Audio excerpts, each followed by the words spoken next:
Hello, ang topic natin is for electronics, which is about unbiased PN junction. So having learned important semiconductor concepts, we are now ready to consider our first practical semiconductor structure, the PN junction. As mentioned previously, the PN junction implements the diode and plays the dominant role in the structure and operation of the bipolar junction transistor, as well as understanding PN junctions is very important to the study of the MOSFET operation. So dahil nakapag-discuss na tayo ng concepts about uh, intrinsic, extrinsic semiconductors, as well as yung mga different types of currents in semiconductor. So kung hindi nyo pa napapanood yun, paganda panoorin nyo muna para mas magets nyo yung concept nitong PN junction. Nakalink na lang sa description. Okay? So mahalaga maintindihan natin yung concept ng PN junction kapag meaning ng PN junction kapag pinagdikit natin yung P-type material tsaka N-type material semiconductor. So yun din yung tinatawag nating diode.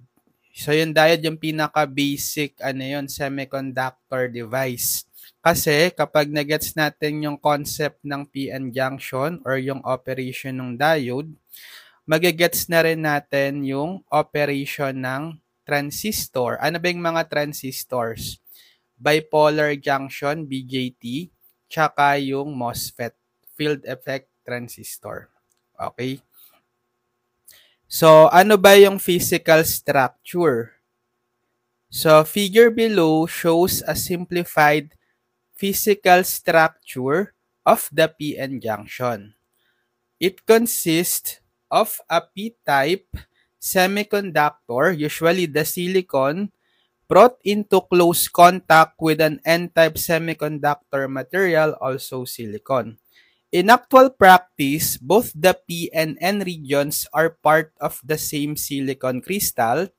That is, the PN junction is formed within a single silicon crystal, okay, by creating regions of different dopings, P and N regions. As indicated in figure below, external wire connections are made to the P and N regions through metal contacts.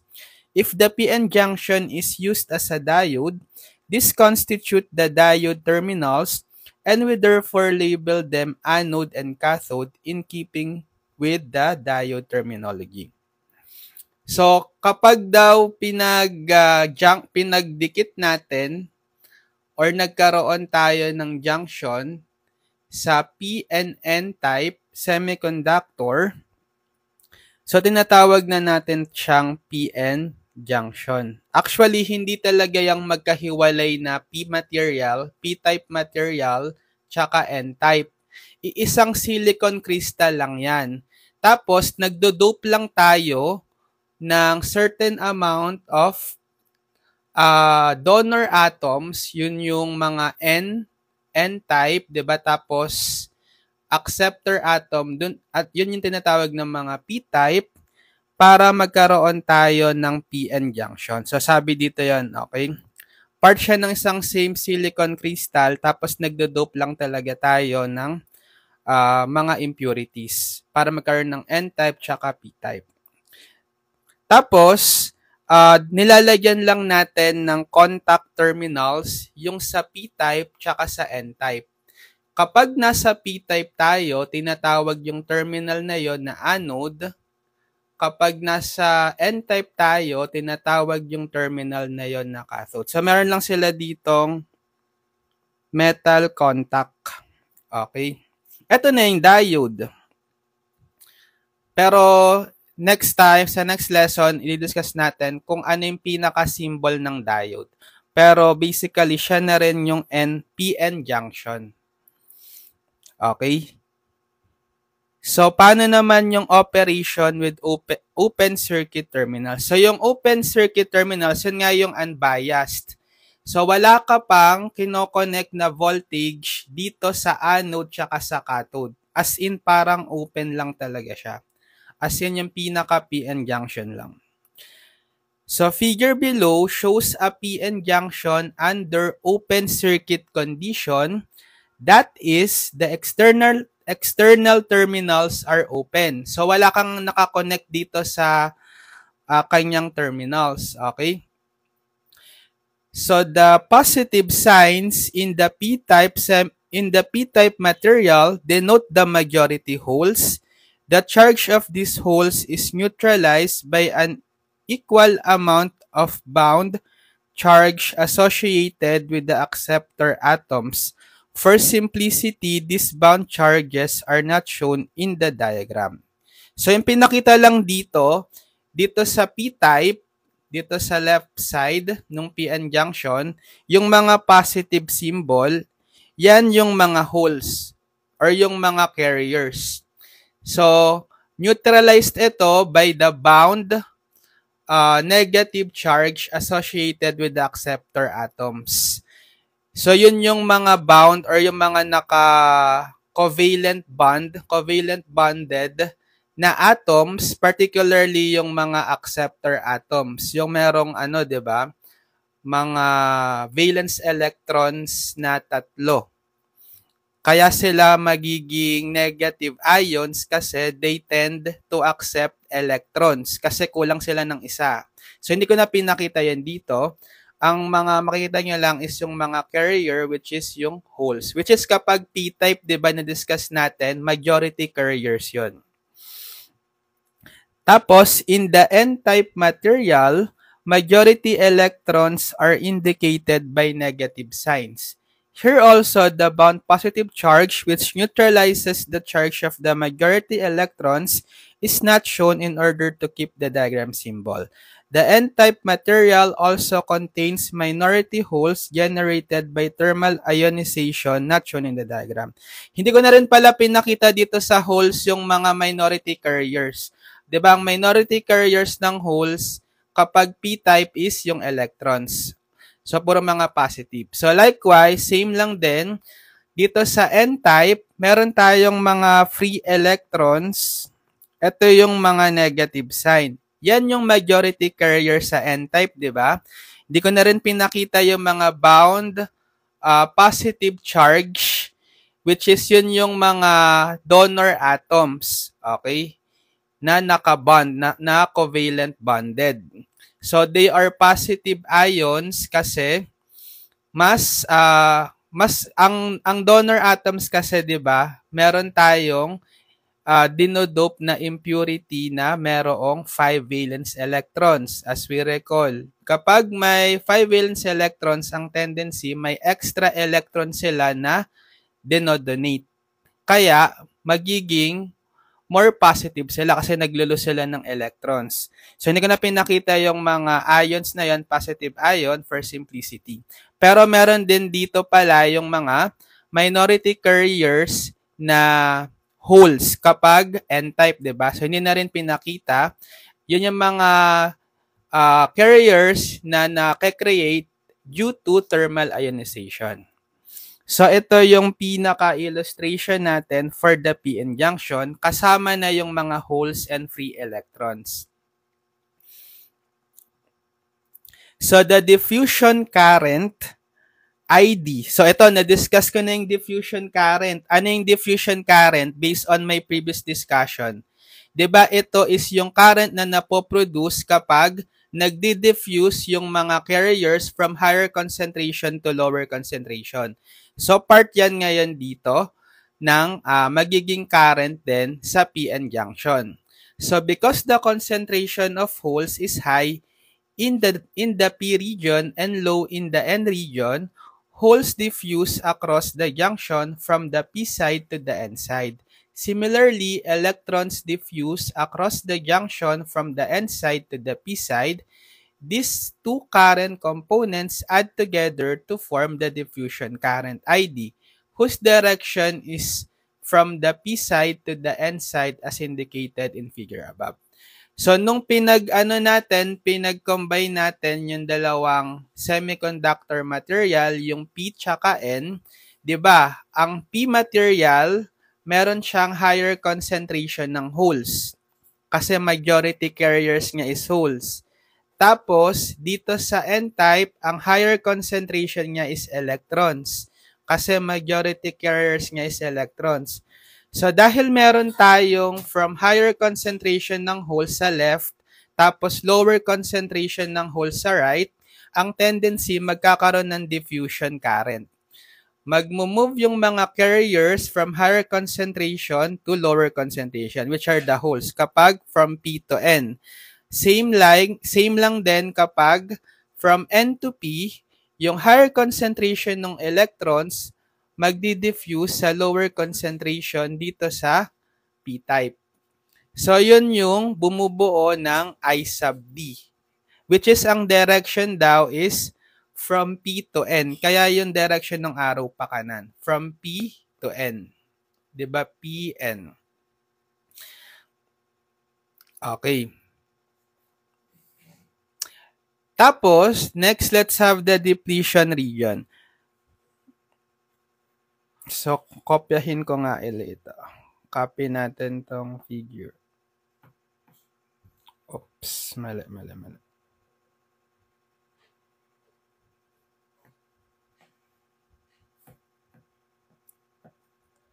Yan, ID. Next, yung depletion region, ito yon. Explain natin kung ba't magkakaroon ng depletion region.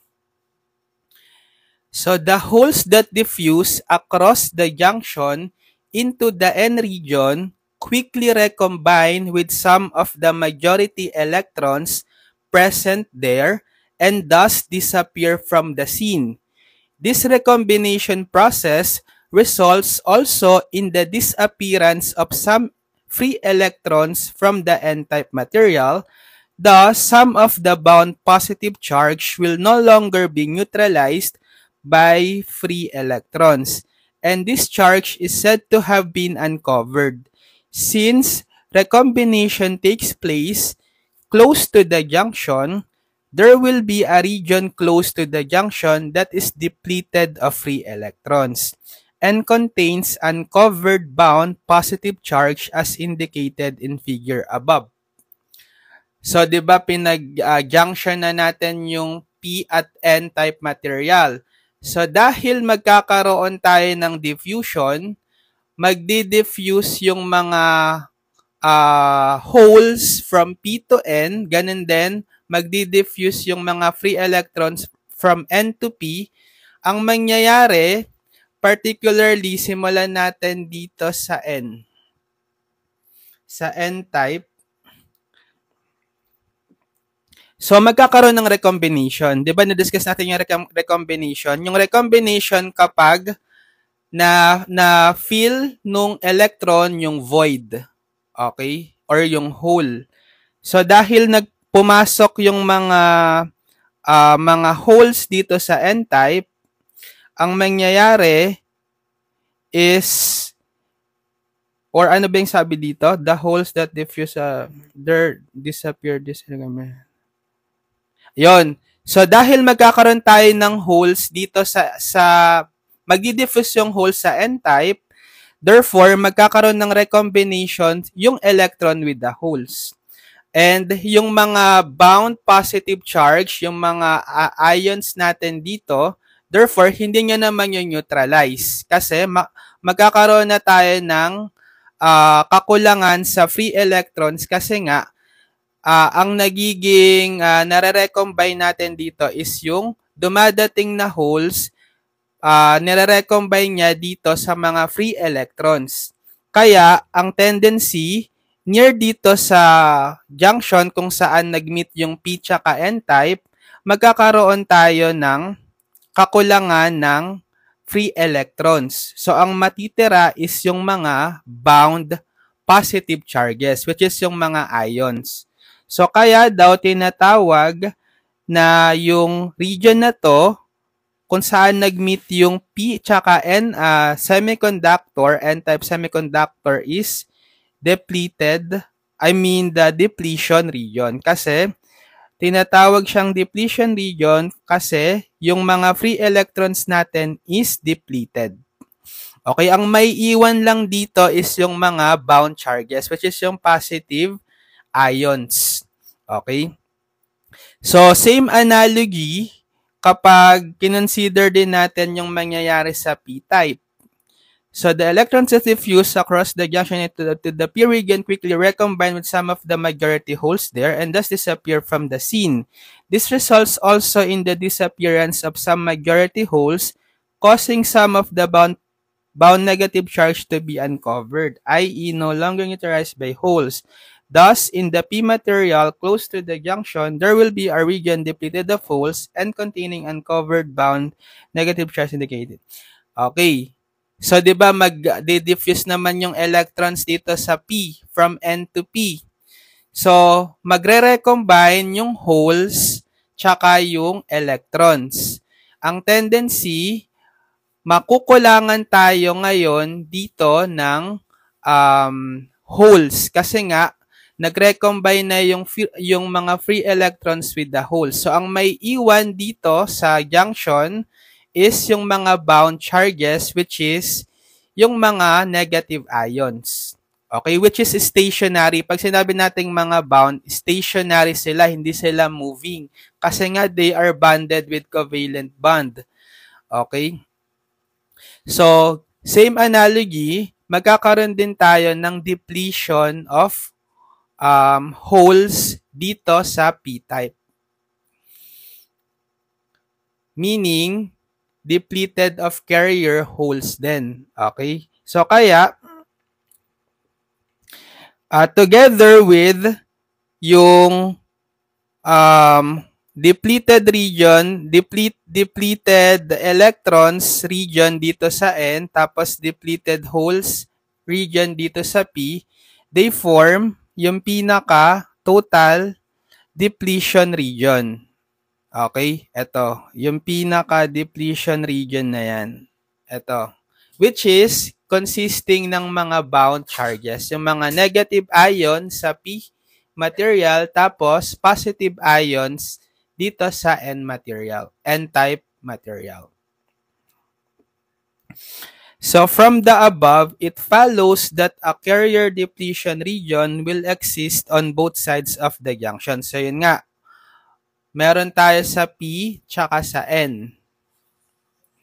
With the N side of this region positively charged and the P side negatively charged. So sa N, positively charged. Ito yung mga bound positive ions due to mga donor atoms. Tapos yung P-type is the negatively charged. Ito yung mga bound charges due to acceptor atoms. Ano pa? Sabi, with this carrier depletion region or simply depletion region is called the space charge region. So, yan nga, tinatawag natin tong depletion region or other term is space charge region. Kasi nga, dito sa region na to, depleted na tayo ng mga carriers. Naglalak na tayo ng mga electrons and hole carriers. So, puro mga positive and negative ions yung natira, which is immobile. Okay? Bonded sila by covalent bonding. Hence, the charge on both sides of the depletion cause an electric field to be established across the region in the direction indicated in figure above. Hence, a potential difference results across the depletion region with the N side at a positive voltage relative to the P side as shown. So, kailan ba tayo nagkakaroon ng electric field? 'Di ba kapag meron tayong charge from Emags? So, dahil nagkaroon tayo ng charges, stationary charges, positive dito sa N, negative dito sa P, magde-develop ng electric field. Okay? Ito, denoted by this symbol. And kapag electric field, palagi yon ang direction ng mga forces or ng mga electric field natin, electric flux, is from positive to negative. Kaya pa ganyan.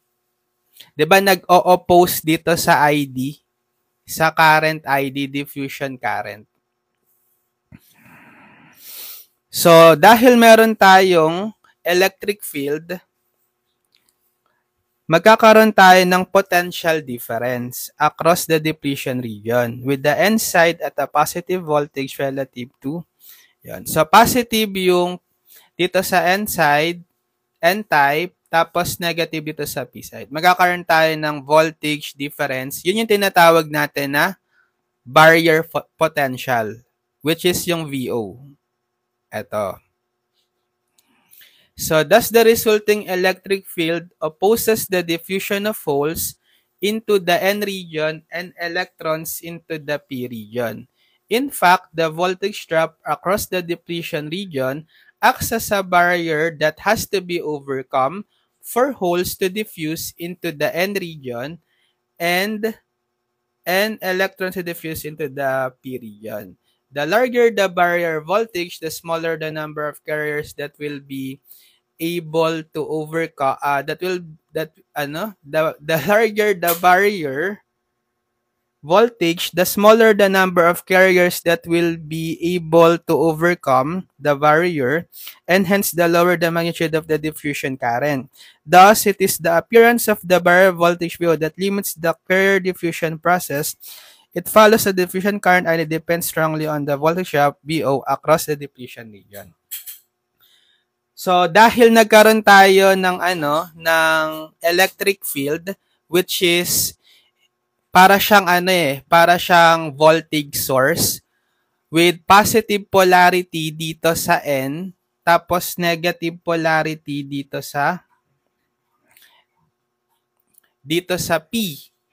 'Di ba? Kapag meron kang positive polarity ng electric field, ang tendency is marerepel niya yung mga electrons. Ay, baliktad. Ay, tama pala, sorry. Tama. So, kapag positive, yung polarity natin dito sa N-type, denoted by these positive ions, so, marerepel niya yung paparating na mga holes. Diba ang tendency ng diffusion? Magde-diffuse yung mga holes from P to N. Diba? Kaso meron kang barrier potential dito sa N na may positive polarity, marerepel niya. Okay? So, hindi gaanong makakapasok yung mga holes kasi nare-repel nitong positive polarity yung mga free holes carriers. I mean, yung mga carriers natin na holes. Likewise, dito rin sa N-type ay sa P-type na merong negative charges, marerepel niya naman yung diffusion ng mga electrons from N to P kasi unlike repels, like charges repel. So, dahil negative polarity ito, tapos negative electrons yung mga papunta dito sa P, marerepel. Okay? So, nagkakaroon ng barrier. So, naiiwasan natin yung pagkakaroon ng diffusion current due to that electric field. So, the higher the electric field or yung mapoproduce na barrier potential VO, mas bababa din yung diffusion current ID. So, dependent yung magiging value ng ating diffusion current ID sa value nung VO. So, ito rin dapat yung voltage potential difference na ma-overcome nung mga holes and electrons para magkaroon tayo ng current, ng mas malaking diffusion current ID.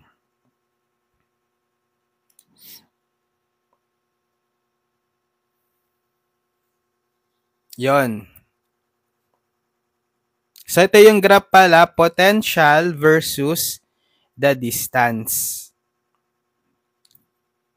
So, marireach niya yung certain point dito na magiging constant yung ating VO, barrier voltage VO, which is at this level. Ito, constant to sa mga certain semiconductors sa silicon, sa gallium arsenide, tsaka sa germanium. 'Di ba sa silicon, typically, it is 0.6 to 0.7. Anyway, may computation to. May formula to. Mamaya, didiscuss natin. So, proceed naman tayo sa drift current, ISN equilibrium. Siyempre, kung merong diffusion current, meron din tayong drift current. So, di ba dalawa nga yung current sa semiconductor? Drift, tsaka diffusion. So, tapos na tayo sa ID, diffusion. Next, let's have the drift. Ano ba yung drift? Di ba yun yung due to the electric field? So, in addition to the current component ID, due to the majority carrier diffusion, a component due to minority carrier drift exists across the junction. Specifically, some of the thermally generated holes in the N material move toward the junction and reach the edge of the depletion region.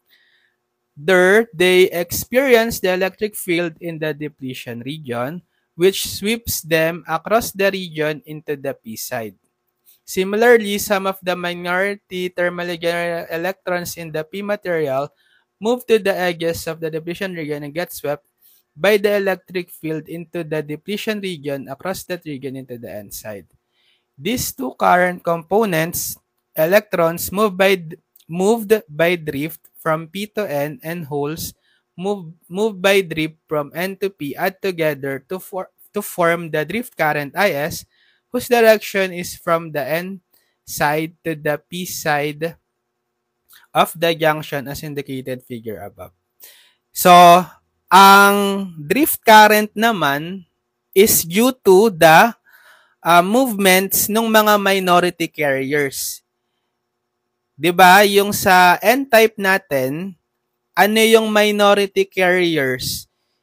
Majority carriers is the hole or is the electrons, right?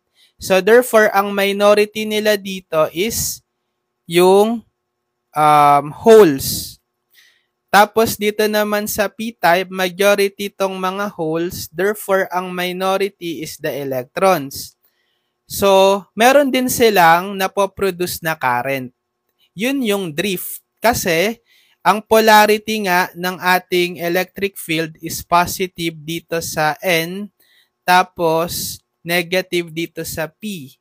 Dahil meron tayong mga minority dito sa N, ang tendency is, 'di ba negative polarity yung nandito sa nandito sa P?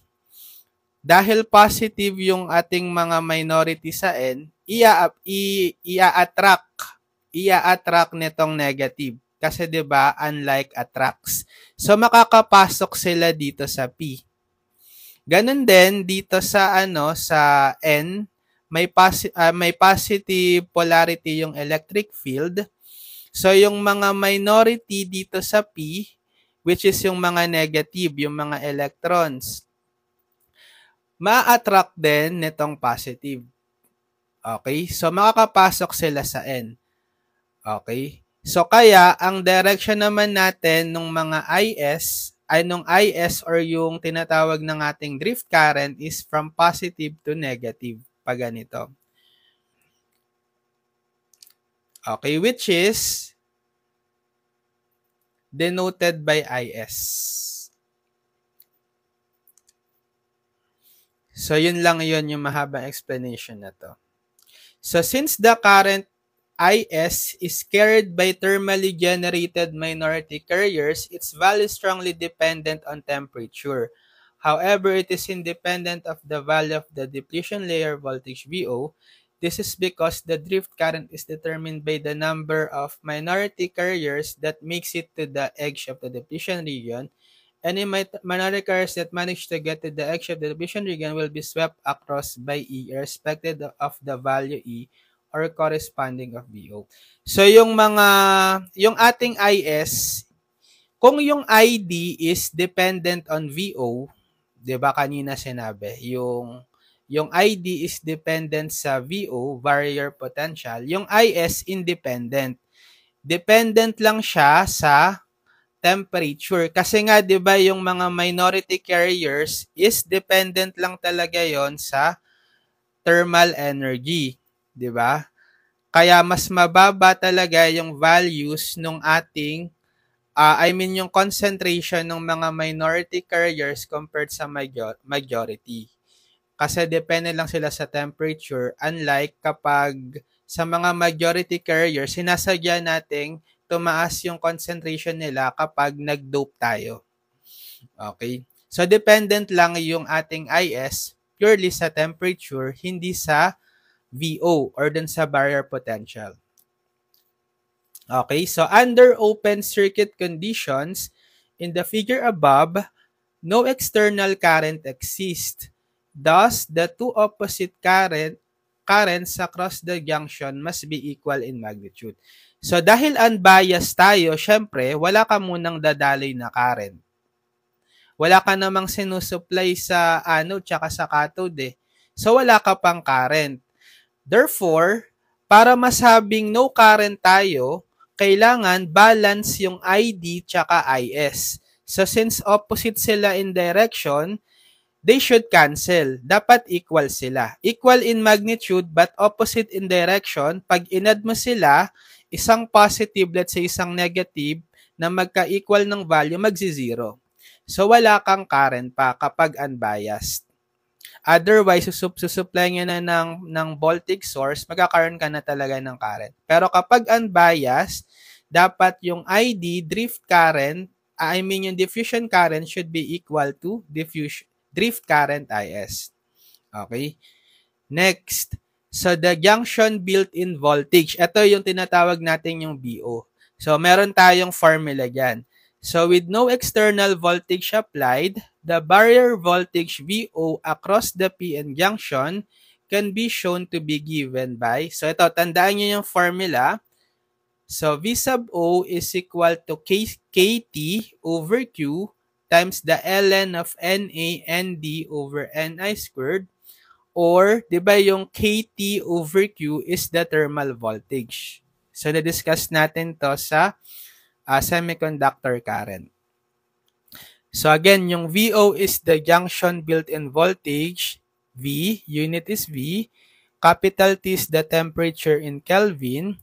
K is the Boltzmann's constant, so equivalent to 86 times 10 to the negative 6 electron volt per Kelvin. And Q is the electronic charge. So constant din to, 1.6 times 10 to the negative 19 coulomb. Yung V sub T is the thermal voltage nga. Kapag daw yung temperature natin is 300 Kelvin, approximately 26 millivolt. Na-compute natin to doon sa previous video ko, di ba?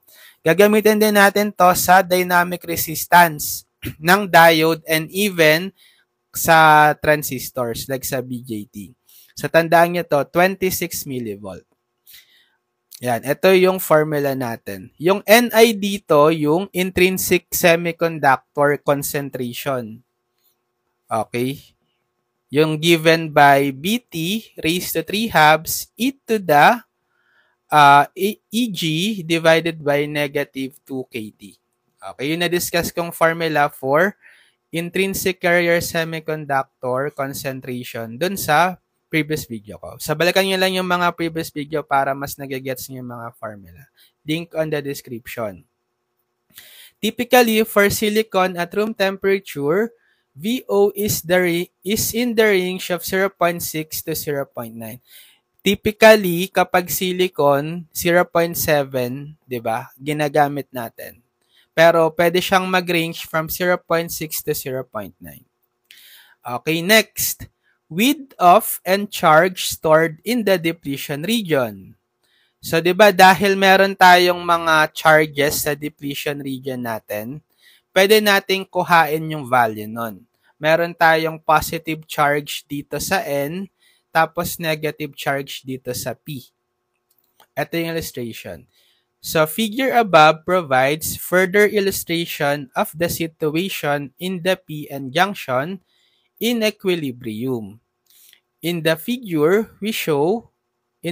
A, we show a junction in which Na is greater than Nd, a common situation in practice. So dito sa part A, pinapakita daw dito na mas ano yung concentration, mas mataas yung Na concentration ng acceptor atoms sa Nd, donor atoms. Kasi yun daw yung usually na nangyayari or ginagawa kapag nagdo-dope tayo. The carrier concentration on both sides of the junction are shown in figure B. So ito naman yung figure B, pinakita na natin yung level. Yung level ng concentration nung Na tsaka NP dito. So, dahil mas mataas nga yung concentration natin ng acceptor atom sa Na, mapapansin nyo, mas mataas yung level niya dito. Kumpara dito sa Nd. Mas mataas siya. Okay, tapos, ito yung mga yung mga tawag dito. Mga minority carrier concentration. Yung N sub PO, ito yung minority carrier sa P-type. Diba, majority si P, approximately the Na, tapos minority si electrons. At equilibrium. Kapag may nakalagay na subscript na O, ibig sabihin at equilibrium.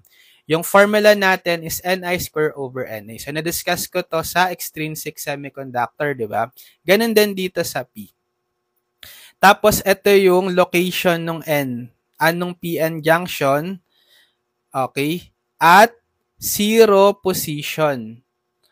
So, ang graph natin is carrier concentration versus the distance.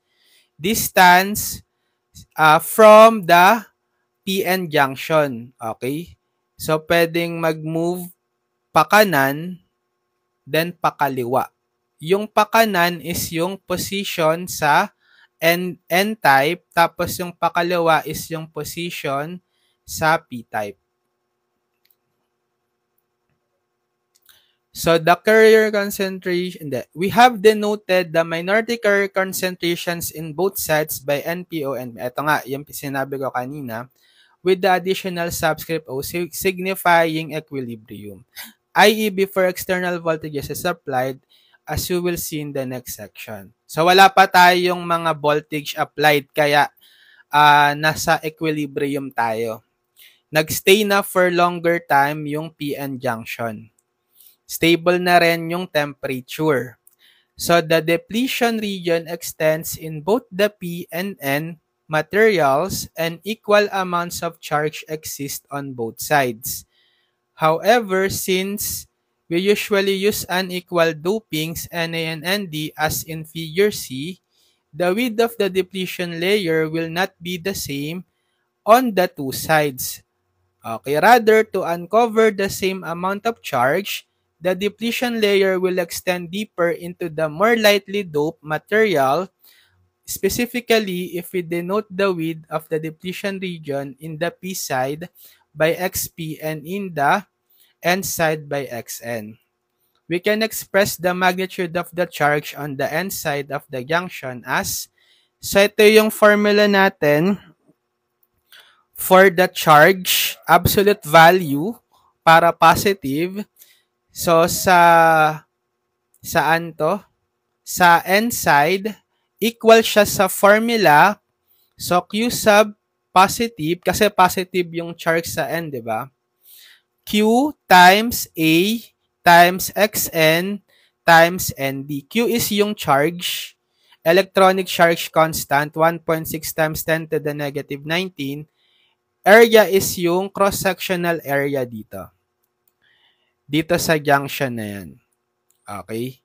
Tapos yung Xn nga is yung, sabi dito, yung the width of the depletion region in the N, X sub N, yung length. Tapos yung Nd is the concentration. ND, donor concentration or the majority concentration. So, sabi dito, 'di ba, hindi daw equal yung doping. Kasi nga, mas mataas yung doping concentration ng Na sa ND. Pero dapat balance yung value ng charges. Kasi nga, wala tayong current. Equal yung ID sa IS. So, dapat balance din yung magiging charge dito sa P tsaka sa N. So, saan mag-a-adjust? Saan tayo mag-a-adjust? Kung mas mataas yung concentration natin ng Na sa ND at equal yung charges, pwede tayong mag-adjust doon sa length. Sa length nung depletion region. Dito sa P tsaka sa N. So, kaya, mas mahaba yung length ng depletion region sa N kumpara dito sa P. Kasi nga, mas lightly dope siya. Kinompensate niya yung length dito sa N kasi nga, mas lightly dope. Mas mababa yung ND niya. Diba yung formula natin nung charge is QA XNND. So, dahil mas mababa yung kanyang ND, mas hahabaan niya yung XN. Okay? Para ma-compensate dun sa equal charge sa P tsaka sa N. Kaya dun din sa P side, same formula, pero meron lang tayong negative value. So, absolute value para pinaka-magnitude natin is palaging positive kasi nga negative yung charge natin sa P. So, equal din siya sa Q, A, X, P, NA.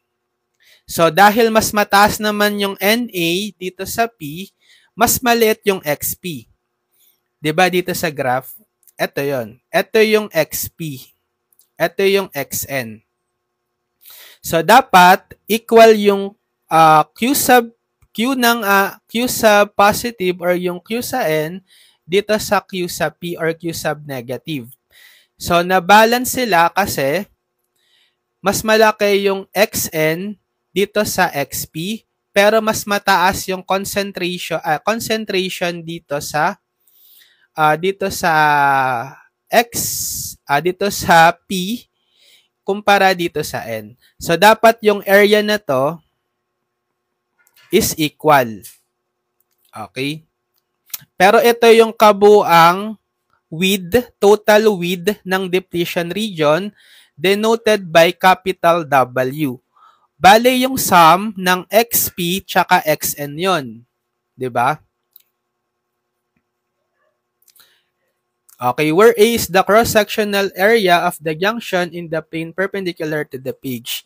So the charge equality condition can now be written as, so dahil equal yung Q positive tsaka Q negative, pwede nyo i-equate yung 1 at 2. Ito, equate nyo to dito.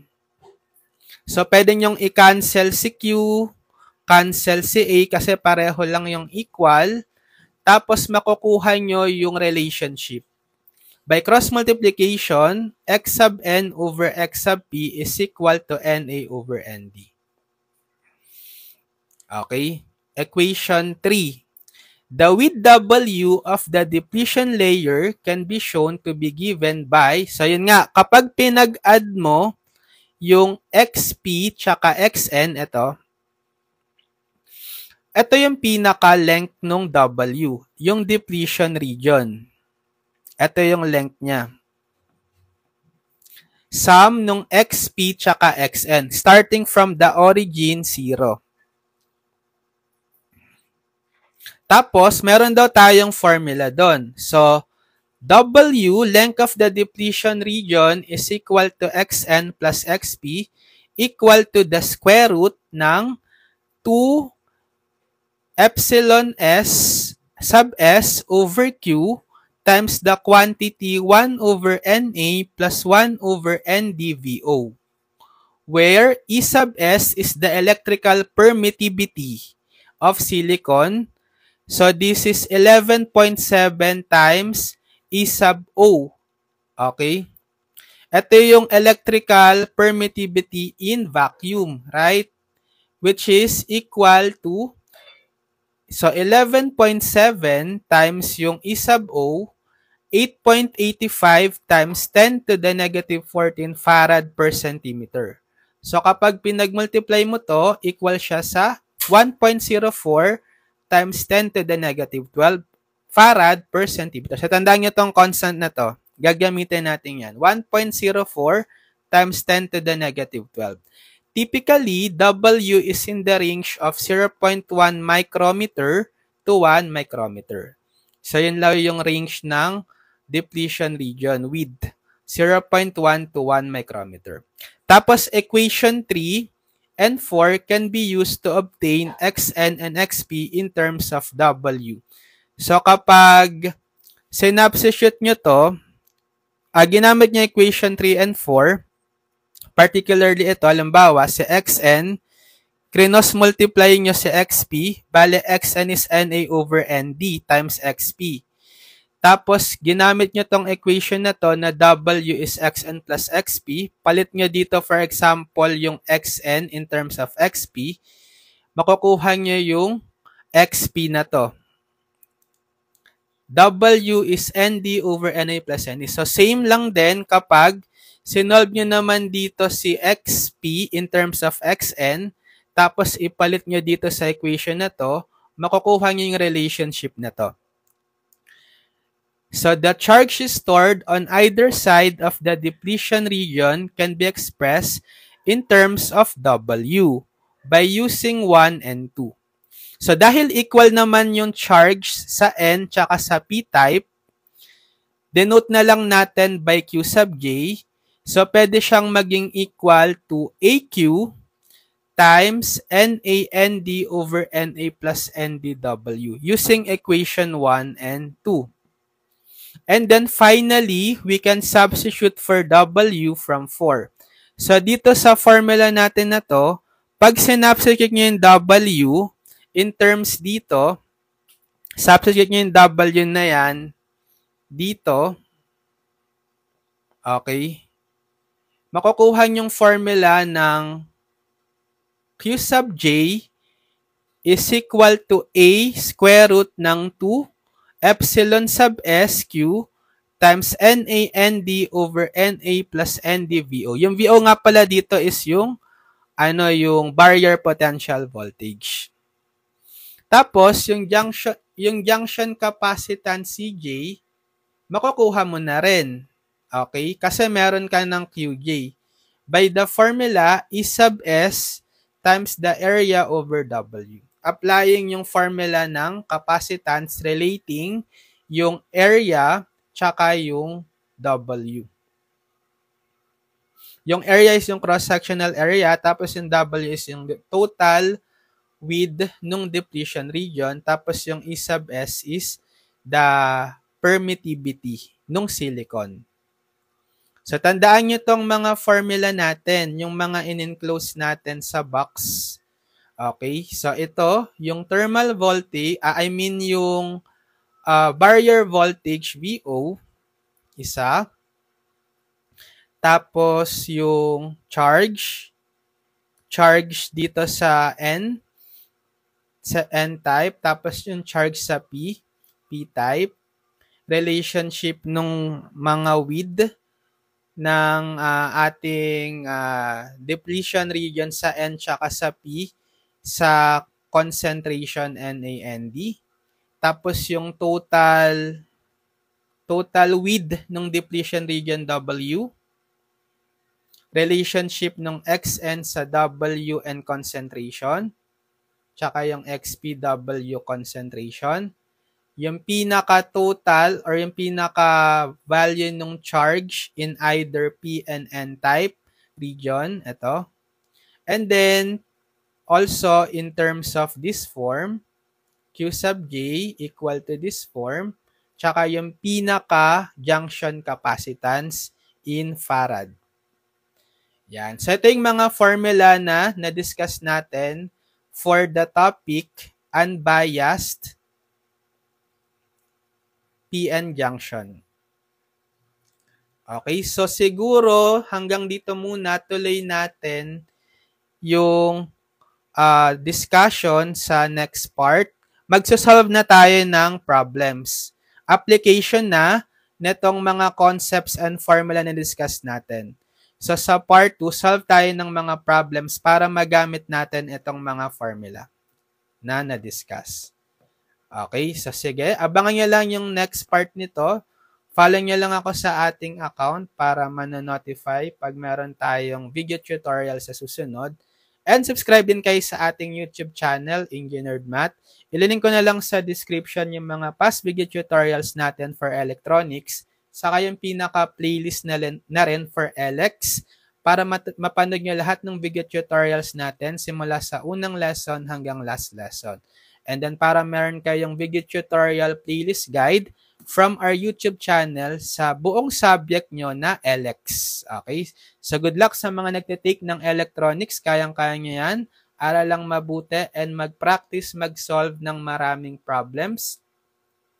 And manood lang kayo ng mga video tutorials natin sa YouTube. Okay, sige. See you on my next video tutorial. God bless everyone.